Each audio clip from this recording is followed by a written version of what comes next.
I have been waiting a very long time for Alan Wake 2. I loved the first Alan Wake. In fact, it was my favourite Xbox 360 exclusive back in the day. And for over a decade, I've dreamt of a true sequel that continues the long-tortured novelist's story. But the more years that went by, the more it felt like the chances of getting that sequel dwindled, until out of nowhere, Control's Alan Wake-themed AWE DLC was announced, rekindling hopes for a sequel. Then it finally happened. At the Game Awards in 2021, Alan Wake 2 was officially announced, and I was ecstatic. Remedy is one of my favourite studios. I've loved just about everything they've ever made, so I always had faith that Alan Wake 2 would pan out. But with so many years of anticipation behind it, Alan Wake 2 could have so easily fallen victim to its own hype,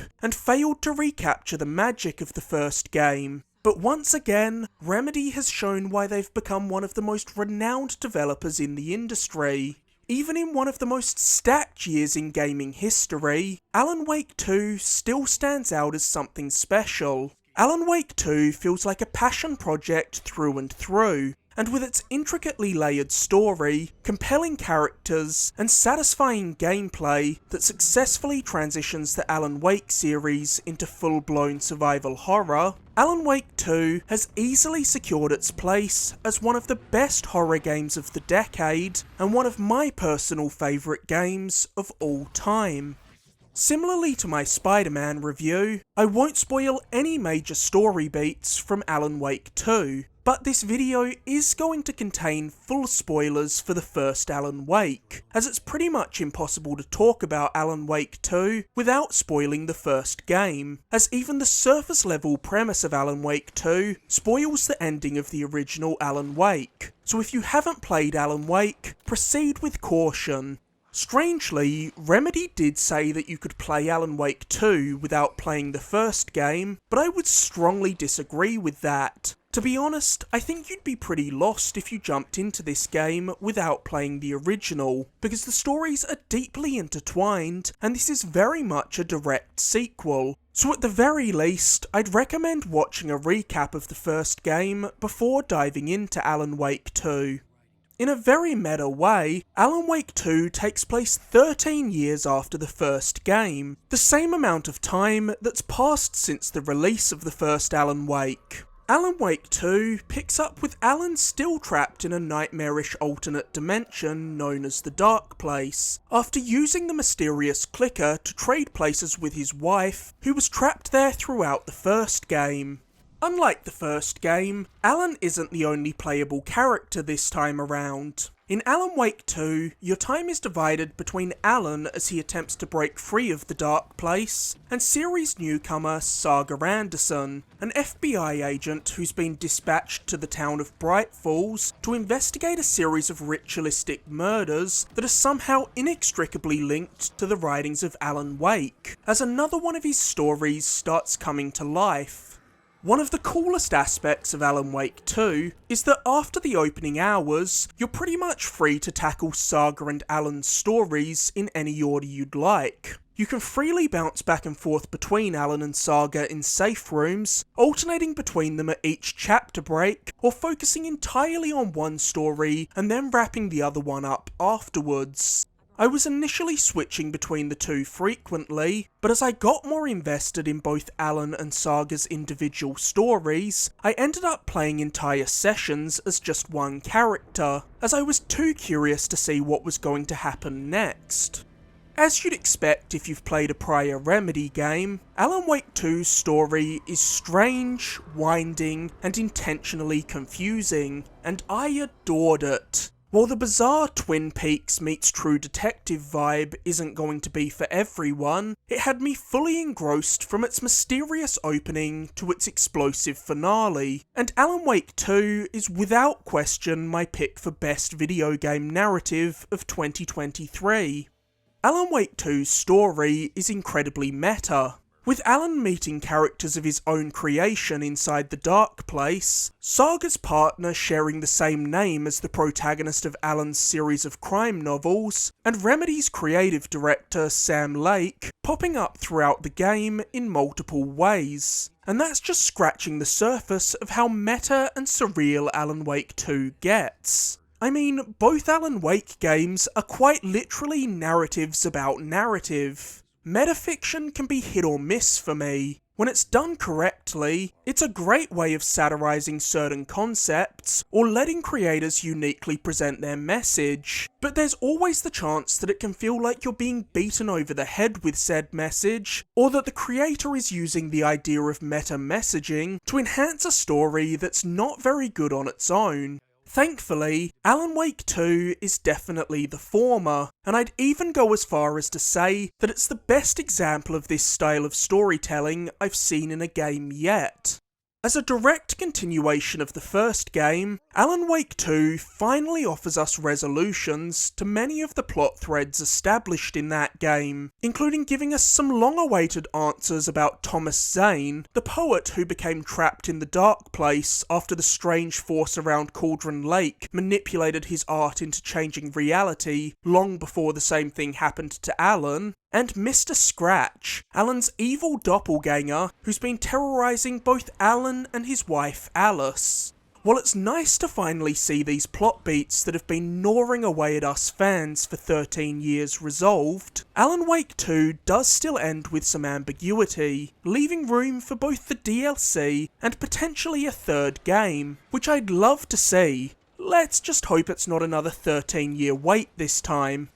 Remedy has long talked about several of their games taking place in a shared universe, with this first becoming apparent through Control, which had several direct references to Alan Wake. But this is the first game to fully implement the shared world idea, as Alan Wake 2's main story is intimately tied to not only the first Alan Wake, but also Control. There are even some sly, tongue-in-cheek references to other Remedy games slotted into Alan Wake 2.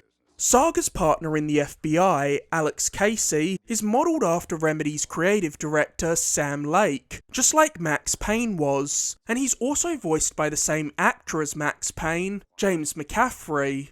Similarly, Sean Ashmore, who played the lead character in Quantum Break, a game all about breaking time, plays a character named Tim Breaker in Alan Wake 2.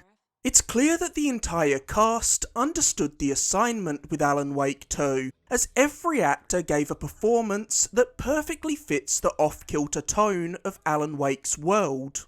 Saga's actress Melanie Libbard is a wonderful addition to the cast, and both Matthew Peretta, who voices Alan, and Ilka Villi, who portrays Alan during Alan Wake 2's live-action sections, are phenomenal. I also need to give major props to David Harewood, who plays Waylon Dorr, the host of a talk show within the Dark Place that Alan Wake is repeatedly pulled into throughout the game. David chews the scenery and crushes every scene he's given. Alan Wake 2 is an incredibly atmospheric game with a bleak, oppressive tone. It also loves messing with your head throughout. Alan Wake 2 tells a story about a town where works of art can affect reality, leaving you questioning what's real and what's only happening because the story is being rewritten by Alan Wake's writings in real time. Very early on, there's a scene where Saga, who we know has a husband and daughter back home, is told that her husband and her separated years ago, and that her daughter drowned not long after that, leaving both the player and Saga questioning reality. Then there's the Dark Place where Alan is trapped, which has a trippy, dreamlike logic to it, where environments are constantly shifting and rearranging themselves around you to leave you feeling disorientated and uneasy. Thankfully, while Alan Wake 2 is overall a very dark game, Remedy isn't afraid to throw in some strange, surrealist humour to break up the tension, and at times, Alan Wake 2 can be very funny. Unlike the first Alan Wake, which Remedy describes as an action game with horror elements, Alan Wake 2 is a full-blown survival horror game, sharing just as much mechanical DNA with games like Resident Evil as it does with the first Alan Wake. While there are still plenty of combat encounters in Alan Wake 2, it is noticeably less combat heavy than the first game, especially in the early hours where you're mostly investigating crime scenes and interrogating witnesses. There's even a hint of LA Noire in the first couple of chapters of Alan Wake 2. Combat is where you see Resident Evil 2's influence on Alan Wake 2 shining through, from the overall feel, right down to the way you can sacrifice a flare to knock back an enemy when they grab you, just like you can do with a knife in Resident Evil. In Alan Wake 2, you rarely find yourself in situations where you're blasting wave after wave of enemies like you were in the original Alan Wake. Instead, combat feels much more deliberate here, and you have to be more methodical in the way you dispose of enemies. After all, Alan Wake 2 is a survival horror game, so you need the combat encounters to feel tense, which Alan Wake 2 certainly achieves, partially through its perfectly balanced ammo scarcity that constantly leaves you paranoid about using up all your most powerful ammo types without ever actually letting you run out of ammo and get completely stuck, like you could in certain early survival horror games. Alan Wake 2's combat still largely works the same as it did in the original game. You're mostly fighting shadowy figures who you'll need to weaken by shining a torch on them to burn away the darkness surrounding them before you can shoot them, which is a fun mechanic that differentiates Alan Wake's combat from other games in the genre. A while ago, I heard someone say that they thought Alan Wake 2 felt sluggish, and I couldn't disagree more strongly with that. Alan Wake 2 is a survival horror game, so you're obviously not going to be zipping around like you are in Control, but I think Alan Wake 2 achieves what it's setting out for flawlessly. The controls are very tight, certainly more so than in the first game, aiming feels good, and the dodge is super smooth. Alan Wake 2 offers a good amount of weapon variety, as you dispatch the Taken with pistols, rifles, shotguns, crossbows, and of course, a flare gun. There are also throwables like flashbang grenades and flares that come in handy when you're backed into a corner and swarmed by several Taken. Alan Wake 2's assortment of weapons all feel great to use. The shotguns and rifles are fittingly punchy, and landing a sneaky headshot on an unsuspecting enemy with the crossbow never fails to satisfy. Each weapon can be upgraded, and certain upgrades allow you to use your weapons in unison in interesting ways. For example, there's an upgrade for the crossbow that causes any crossbow bolts lodged in an enemy to attract bullets towards them, which is incredibly helpful in boss fights, as if you nail the boss in the head with a crossbow bolt at the start of the encounter, it won't matter if your aim isn't perfect when you're just firing a couple of quick shots at them with your pistol while evading their attacks. Something neat about Alan Wake is that it forces you to retrain your brain and relearn everything decades of stealth games have taught us, as in Alan Wake 2, you're only safe when standing in the light because the shadowy figures that you're fighting can't see you in the light. It's when you're in the shadows that you're at your most vulnerable.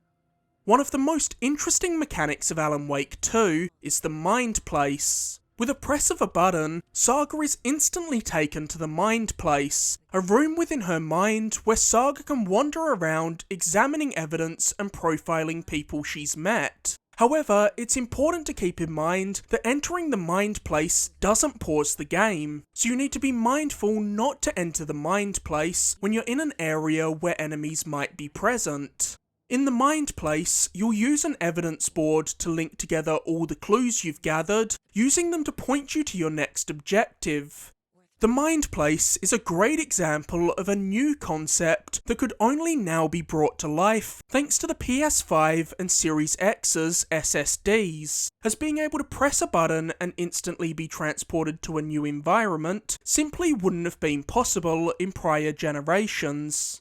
While Saga has access to her Mind Place, Alan has the plot board. By using this, Alan can rearrange elements of his story to alter environments in the Dark Place, forcing the environment to shift around him to help him unravel the mysteries of the Dark Place. Alan also has a lamp that can suck up light from light sources like street lamps and transport it to other areas to open new pathways through the dark place. It's basically like that device that Dumbledore uses to take the light from the street lamps in the first Harry Potter movie. Alan Wake 2 is the kind of game where you'll want to take your time exploring every inch of each map, checking out anything that seems out of the ordinary. You're always scavenging in Alan Wake 2, not only because you're limited on ammo and can always use the extra resources, but because Alan Wake 2 is full of great collectibles. Alan Wake 2 does a fantastic job of making its collectibles feel meaningful, whether it's the notes and manuscript pages that build out the lore of the world, or the collectibles that have a tangible effect on gameplay, with Saga and Alan each having different collectibles that offer permanent upgrades. Saga can find lunchboxes containing manuscript pieces that can be used to upgrade her weapons, while Alan can find words of power scrawled on walls that offer various ways to strengthen Alan's abilities. Sometimes collectibles are also tied to small environmental puzzles, like the cult stashes that force you to scrounge through the surrounding area to find the code to unlock them, or the nursery rhymes placed by the Federal Bureau of Control. To solve these, you'll need to read the rhyme, then find wooden dolls around the environment to place on chalk drawings to recreate the story of the nursery rhyme. By doing so, you'll be rewarded with charms for Saga's bracelet that offer a myriad of benefits, like better odds of finding rare items, increased max health, or higher chances of staggering enemies. There are even single-use charms that will save you from death once before breaking. Alan Wake 2's environment design is spectacular, taking us through the greatest hits of all the creepiest locations you can imagine. From the weird small town whose inhabitants don't seem quite right, to gloomy forests, dark basements, morgues, medical facilities, an empty theme park, and an eerie nursing home. There's so much care and attention to detail put into all of these environments, which meant that I spent way longer than necessary just poking around and absorbing all the little details. Every aspect of Alan Wake 2 feels like it's been massaged to perfection, from the awesome title drop in the opening, to the way that each chapter concludes with an original song that plays into the events of the chapter. You can skip these songs and get right back into the game, or you can put the controller down and soak in the vibes for a few minutes. Alan Wake 2 is a lot more intense and unnerving than its predecessor, thanks in large part to the game's spectacular sound design, with the creepy, scratchy voices and haunting sound effects massively ramping up the tension. But while Alan Wake 2 is creepy, I certainly wouldn't say it's terrifying. I think it walks the tightrope of being scary, but not relentlessly stressful, perfectly. However, one gripe I do have with Alan Wake 2's horror elements is the game's jump scares. Alan Wake 2 is a tad too heavy-handed with its jump scares. They're popping up constantly, and after a while, you just grow entirely numb to them, which causes them to lose their scare factor.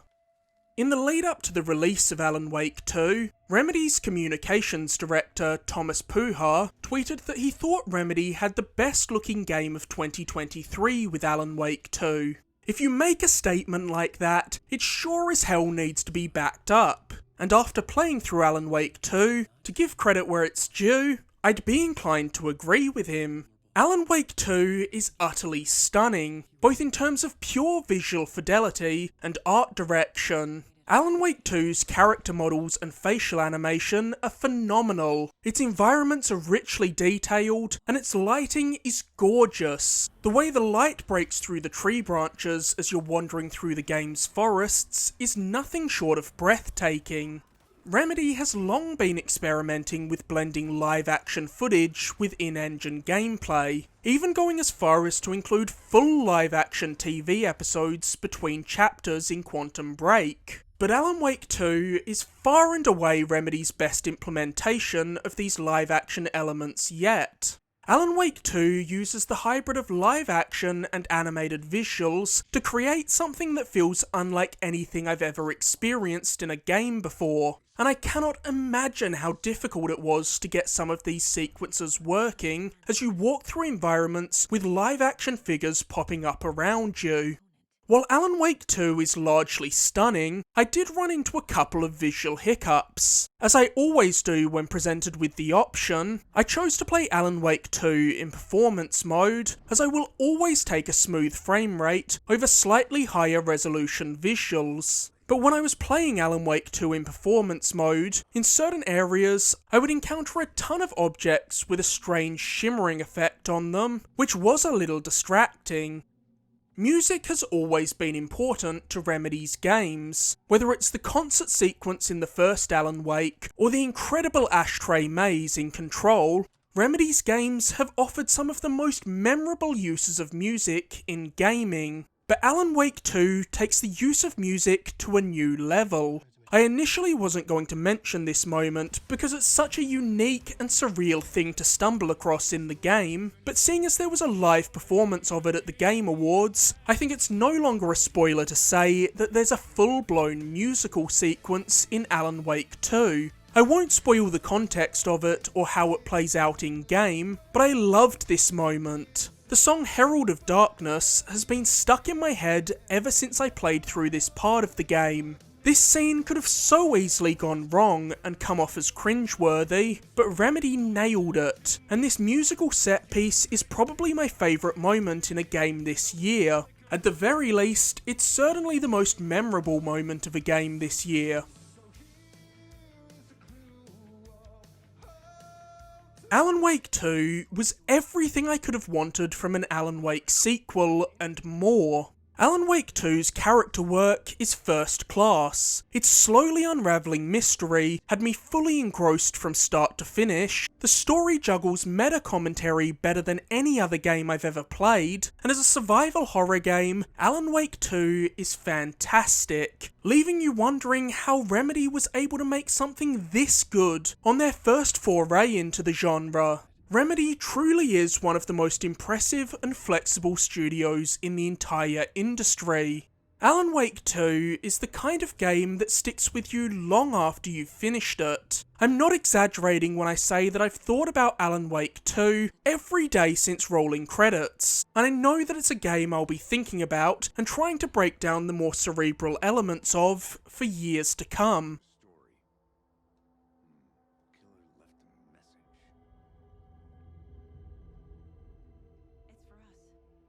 Before I sign off, I would be remiss to not address the news of James McCaffrey's tragic passing that broke while I was in the process of making this video. James was an extraordinary talent, lending so much to both Alan Wake 2 and of course the Max Payne games he was the star of. So thank you, James, for all the hard work you put into your various roles. Rest in peace. As always, thank you so much for watching. If you enjoyed this video, be sure to like, subscribe, or leave a comment. You can find countless other videos on my channel, including my recent reviews of Spider-Man 2 and Assassin's Creed Mirage, and be sure to stay tuned for my upcoming reviews of Naruto Cross Boruto, Ultimate Ninja Storm Connections, and my video counting down my top 25 games of 2023.